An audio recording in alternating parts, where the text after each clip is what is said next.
In this video, I'm going to teach you how to play V-Rising offline. It's a very easy process, so make sure to follow along.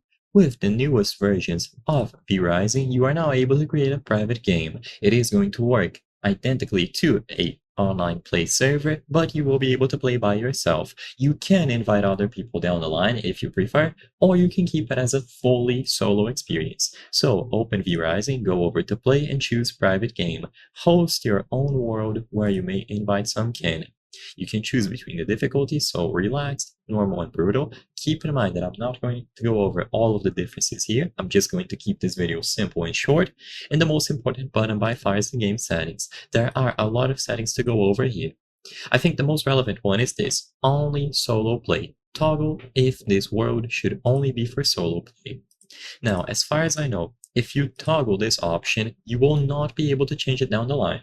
I could be wrong about this, but according to the research I did, if this is enabled, you will not be able to revert it. So I would recommend not toggling this, just in case you want to invite other people down the line. Either way, you will be able to control the max concurrent players, clan size, global chat, and so on. And you have the option to only allow connections to a LAN server, so people who are on the same network as you. Besides the main game settings, there isn't anything that's going to be directly relevant to solo play, or rather playing offline. It is going to function normally, so you just run the game in offline mode even if you don't have an internet connection. As long as you have the world created, you will be able to join. So just save these settings according to your preferences, and once you are satisfied, choose Start New Game. The game will initialize, give it a few seconds or even up to a minute, and once you are in, you will be able to play by yourself. As I've said before, I don't recommend toggling the solo only option, but if you really want to make this a fully solo experience, then feel free to. And once the world is done generating, you will be able to play by yourself.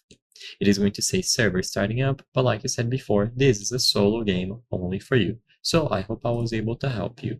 If this video helped you, please consider subscribing. As you can see, according to our channel metrics, 83% of people watching our videos are not subscribed. By subscribing, you can help us make higher quality videos. Thank you for watching, and I'll see you on the next one.